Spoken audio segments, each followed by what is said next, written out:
Welcome back, horror fans, cinephiles, and Giallo enthusiasts. This is Tanner Leeser, your host for The King in Giallo. Let's do another unscripted movie review. I just got finished watching Top Sensation, aka The Seducers, 1969, also known as Swinging Young Seductresses, which is not bad. This is an erotic film, sexploitation, I would call it, by Ottavio Alessi, starring Maud de Belleroche, Maurizio Bonuglia, Edwige Fenech, Rosalba Neri, and Eva Thulin. So I'll just say real quickly that sexploitation is not really my jam. I understand its place in cinematic history, especially at a time when adult films, I gotta be really careful how I talk about this movie so as to not trip up YouTube's, censors and all of a sudden make my video demonetized or more difficult to monetize. But anyways, I understand the place of sexploitation films in context of like adult films weren't really as readily available. It wasn't like home video wasn't a thing, and it wasn't so you couldn't just so easily go and see these. They did have special theaters and whatnot, but I get it, and I also understand it in terms of pushing the envelope in in broader terms of cinema, as far as what can we get away with. And you saw this with a lot of movies in terms of what can we get away with violence, what can we get away with language, what can we get away with sex. And so I do understand that, but at the end of the day, I feel like the ones that are the more provocative in the genre, it's like I might as well be watching something else and just cut out the middleman, why do I, you know what I mean? But I also just have not delved into the genre, and so I'm sure there are probably some that are great, that are not bad. I will say this though, I found this online. It was really hard to find it online with English, but I eventually found it. I can probably provide the link if anybody wants to watch it. But I wanted to read this because there's a DVD on Amazon, but it's like $25.99, at least at the time of me looking at it, and it's a different region from US format. So I was like, dude, I don't really want to risk spending, that much money on a DVD, which might not even work, especially for a film that I might not even like. But I thought this was great. A great description. Sensationally unique and universally acknowledged as the holy grail of exploitation cinema spelled S-I-N, that's good, yet practically unavailable anywhere. The shameless rebuilt release is the most complete version of Top Sensation. I'm wondering if the version that I was watching was from that, because like a lot of these other films, it's clear that there were like 3 cuts that were being thrown together. There was the primary version, which is like 98% of the movie, 99% of the movie, which is like the best quality, and in the case that I was watching it, it was in English. And then there were times where it would cut where it was like lesser quality, but I think it was still in English, and then it would cut to some clips like either at the very beginning of a scene or the very end of the scene, or in between beats, like in between moments of when they might be cutting the camera, or you know what I mean. And it would be in Italian. It was undubbed. They never redubbed that part. And so yes, but I did watch it, and let's see, it also says originally rejected by British censors, Shameless has reinserted prior cut scenes, one of a girl-on-girl threesome cum ravishment, and the scene that has achieved legendary cult status featuring the luckiest goat in the world who takes a liking and a licking to an ecstatic Edwige Fenech.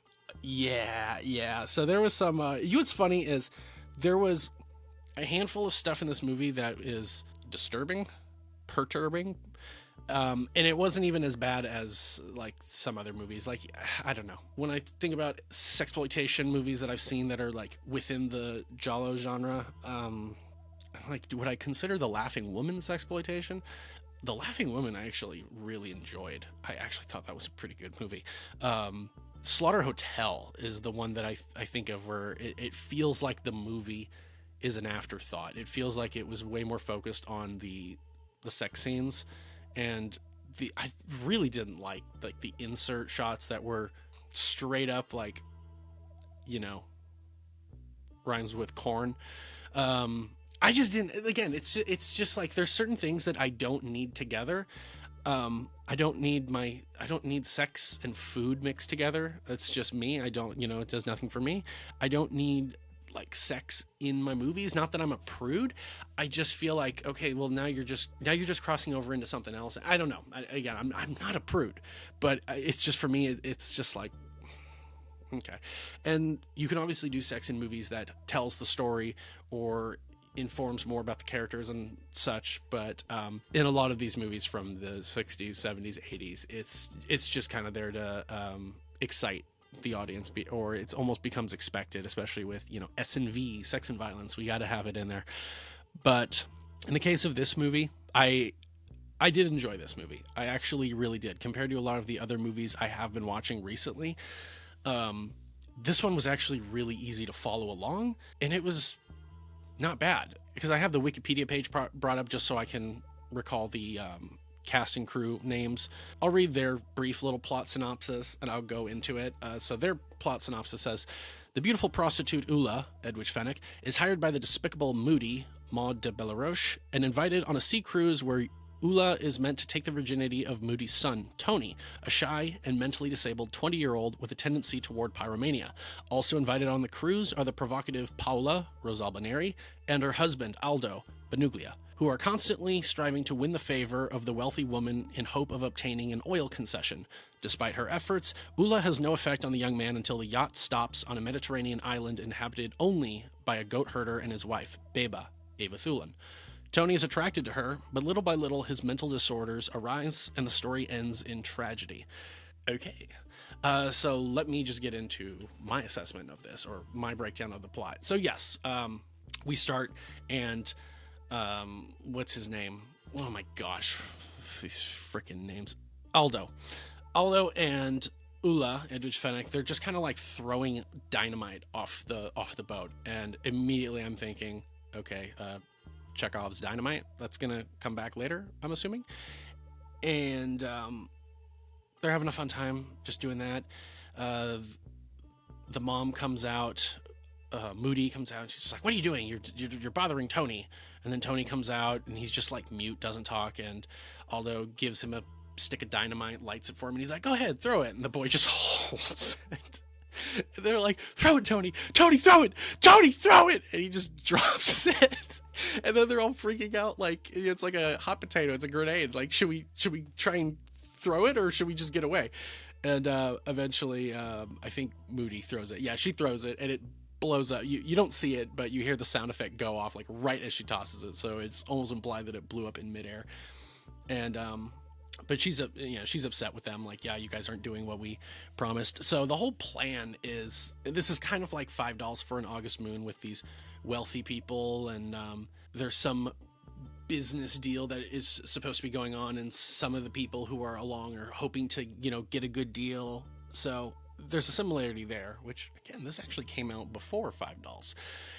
But so Aldo and his wife Paola, who's Rosalba Neri, they're hoping to get in on this oil concession. Again, I'm not really too keen on all of the terminology here, but those are also the words they use.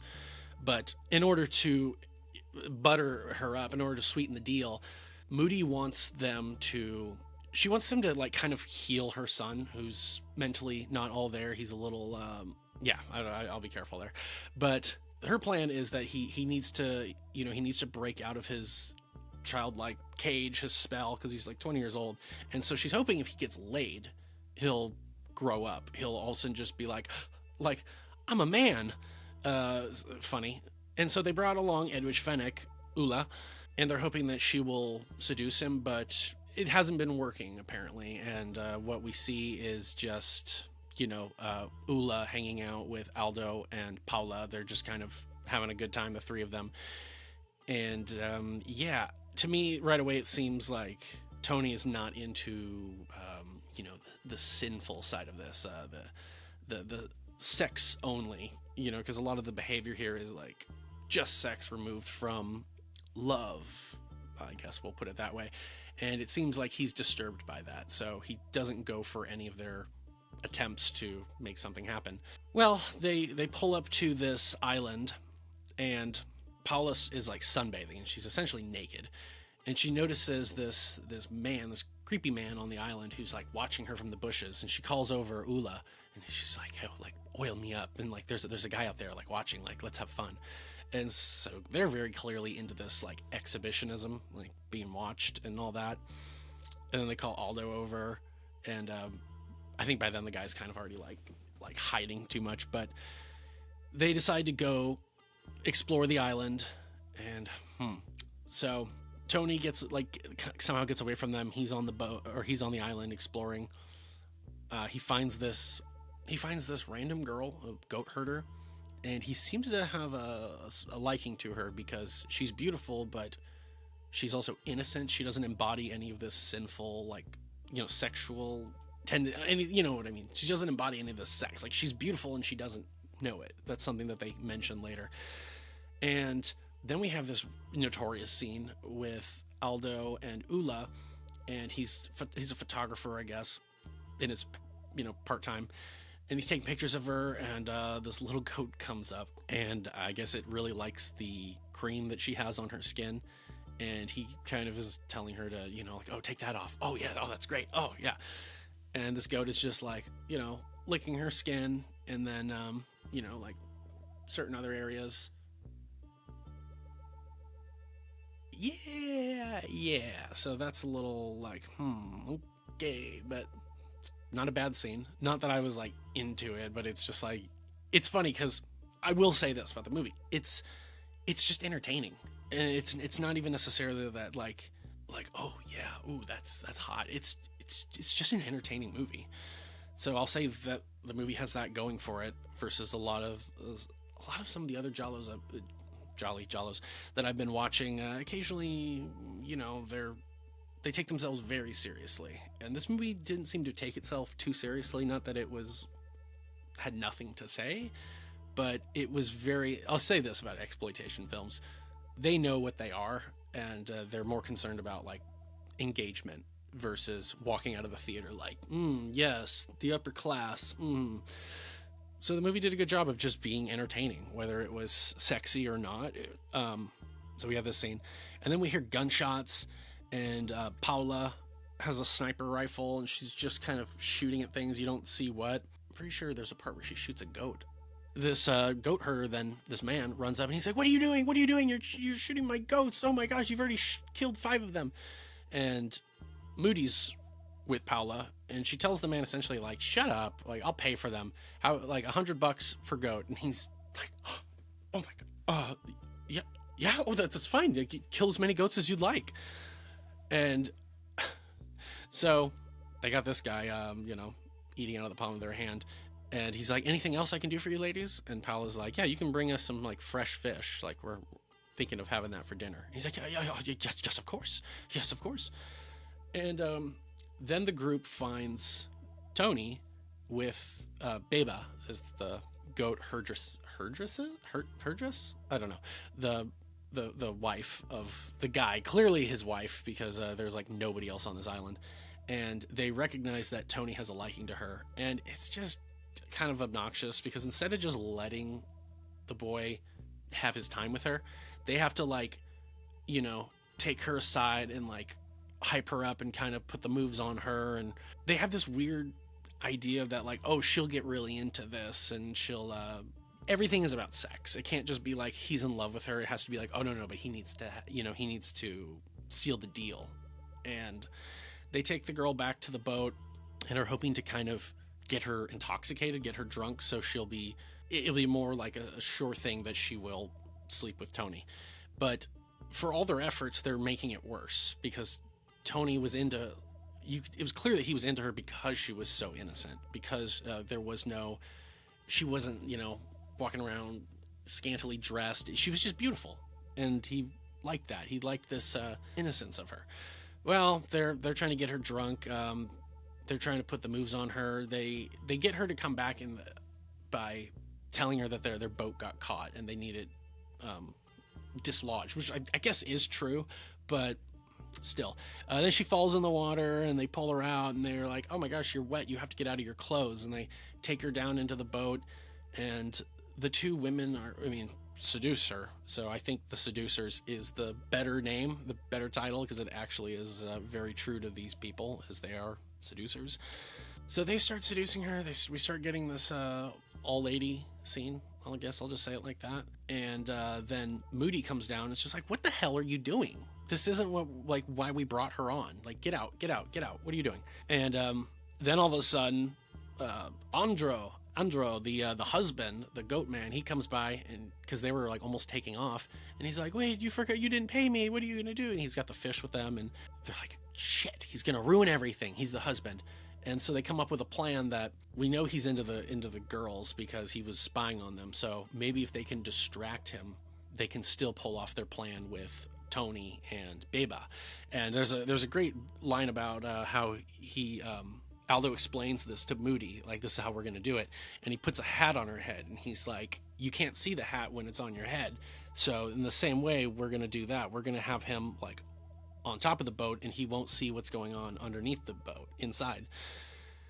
So Paola, she takes him immediately and just starts flirting with him, and he's just like, oh, okay. They get Tony and Beba in a room together, and he's just like showing her his toys. It's not going anywhere. Like, he's not interested in sleeping with her. And he makes like a drawing of like a house, and this is us together. And eventually everything kind of falls apart, and Andro finds out that his wife is on the boat, and he finds her, and she's half naked. It's like she's just got like a top on, and he's threatening to take her back to the hut and to just beat her. And they're like, no, she was helping us, she fell in, and we had to give her dry clothes. And they immediately like distract him again. Oh, they blackmail him. That was another interesting thing, because he was kind of in the room with Paola, I think. Maybe it was Ulla, but they have a recording of him with her basically calling him out, like, dude, don't be acting like so virtuous, and like she's the sinful, shameful one. Like, you were doing this, you know exactly what you did. And so he kind of eases up, and again they take the two off to try and seal the deal again. And meanwhile, they just keep trying to distract Andro. They keep trying to distract him long enough, and then we get to a point where they've introduced that they have these like closed circuit TVs like that have there's cameras in like most of the rooms, and so if you're at the helm, you can kind of see, by switching channels, you can see what's going on in this bedroom and that bedroom. And they look into Tony's room, and they see the girl lying there in bed, and he's just standing there like. Aldo runs in there and finds Beba dead.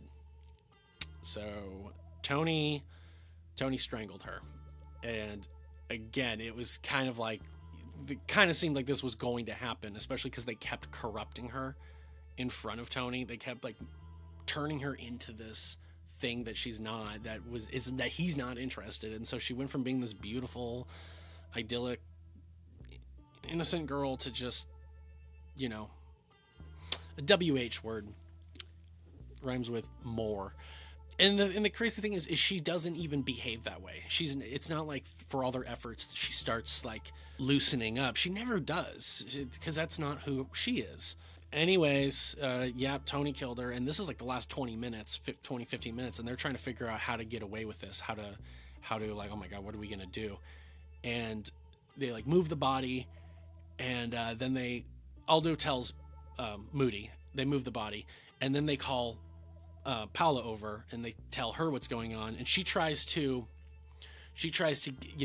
get a better deal out of the oil concession, and it doesn't go anywhere. So it's kind of like, okay, well, we need to actually fix this, and then she'll agree to it. Also, one of the things they had said to, I forgot about this, one of the things they had said to Andro in order to try to get him to calm down was they mentioned that they would make him rich too, because the island was full of, I think, uranium or something. And they're like, oh yes, you've got all these deposits, and like we can like sell that, or we can put you in a place where you're able to sell it and you're able to profit off of it. And so he's like, and he's already drunk. They've been just filling him full of liquor the whole night or the whole day, giving him hors d'oeuvres and everything. He's just happy. He's just like a pig in shit. But anyways, they move the body, And then Paola has an idea. They're just going to get rid of both of them. And so she gets on top of the boat with a sniper rifle. And immediately at that point, I was like, oh my God, I didn't even think of like Chekhov's gun. I didn't even think the gun was going to come back. But sure enough. So she's standing on the boat and she's like, Ulla, move! Ulla! And he's just ravaging her like, all drunk. And she's just playing along with it. And then she like looks over. She's like, oh shit. And so she moves. And he's like, hey, yeah, let me shoot the gun. I'm a good shot. And then she holds the gun. Yeah, whoa, what are you doing? And then, bap, shoots him. He's dead. And they decide, all right, we're going to throw these bodies in the little boat. And we are going to blow it up with dynamite. And they do. And the last scenes are Edwige, Fenech, Ulla is basically like, I don't know how I can live with myself doing this. This is not what I agreed to. She's kind of unraveling, and Paola and Aldo have to convince her, no, stay the course. Don't say anything. We're gonna like seal this deal. We just need Mudy to like agree to the deal, and then we'll be rich, and you'll be rich. We'll all be rich, and then we'll be able to do whatever we want, the three of us. And then the like final bit is Mudy at the helm driving the boat, and Tony comes in, and he kind of like looks at her, and they look at each other, and they like hug, and then they're kind of and we got some again, this is very like how I saw this coming. They start, and the whole Freudian, oh, mama's boy, this guy is in love with his mom type of like thing comes out. But unfortunately for everybody else, again, Tony has this thing for if something is slightly corrupted, it's all bad, and he ends up strangling his mom. And so yeah, now there's not going to be any deal made, and no one's going to make any money. And that's the movie. I will say, yeah, the movie is enjoyable. It is enjoyable. It's like I said, I'm not a fan of sexploitation, but it was actually pretty good. Something I will also point out was the music by Santa Maria Romatelli. The majority of the music was good and didn't call attention too much to itself. Just it very fit what was going on. There was one track that came in twice. Once when before Tony met Beba, and then again when Beba was killed and Aldo was going down into the boat and he was coming back up to talk to Mudy. I'll play it here.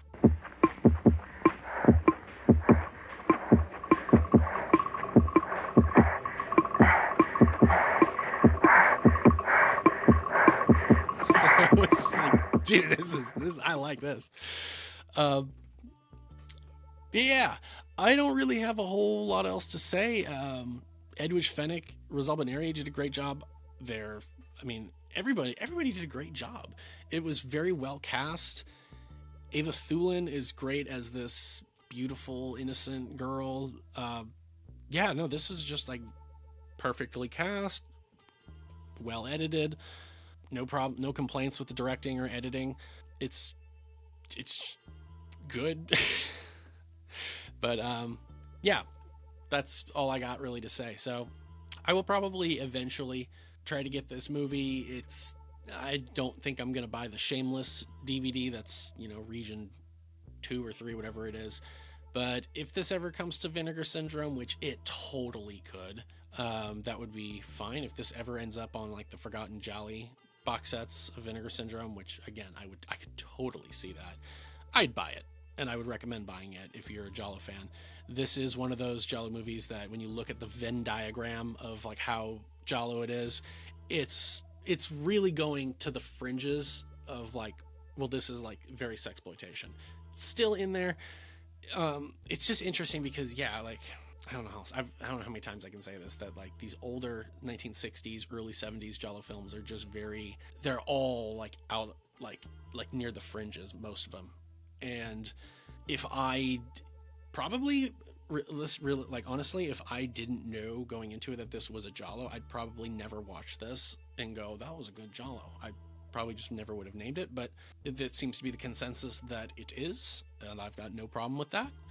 So yes, I would say if you're a big Giallo fan, you watch a lot of these movies, yes, check it out. And like I said, I actually thought this was really enjoyable. But no, you don't have to see it if you're not big into the genre, or if you're only going to see a handful of movies, or like the ones that are the most important. If you're an Edwige Fenech fan, I would definitely say see it. Or a Rosalba Neri fan, although I think there's more Edwige Fenech fans out there. Anyways, yes, so thank you for making it to the end if you did. What are your thoughts on Top Sensation, aka The Seducers, aka Swinging Young Seductresses? Have you seen it? Do you like it? Have you heard of it? Haven't seen it, but maybe you want to see it now because I talked about it? Let me know. Have you never heard of it? This is a movie that I did mention in my 1969 Forgotten Giallo film series. I don't remember which one because I think there was a few in 1969. But I was excited going into this because based off of what I'd written, like my research on the movie, it sounded like it was good. It certainly sounded like it was unique. And the clips that I had seen, I was like, yeah, it looks fine. And yeah, I actually really, I don't know how many times I can say it. I really enjoyed it. So yes, I'll never tell you not to see any of these movies I review, even ones that I really don't like. And I know there's a bunch of movies that I've seen on like the Forgotten Gialli that I watched on Shudder a couple years ago that I really didn't like. But even then, oh, you want to know what they are? Oh, okay. French Sex Murders, The Girl in Room 2A, and The Killer is One of 13. Did not like those movies. But I would never say don't watch them. I'll say is I just am dreading doing full reviews and jolly dallies for those videos because thanks Vinegar Syndrome, they're on Blu-ray now and I kind of have to. Anyways, yes, but Top Sensation though, I will say, I will actually give it like a seal of approval. I'll be like, check it out. Yeah, that's all I got. I've been here for a hot minute. Thank you once again. This is Tanner Leeser for The King in Giallo, and if nothing else, I'll see you next time.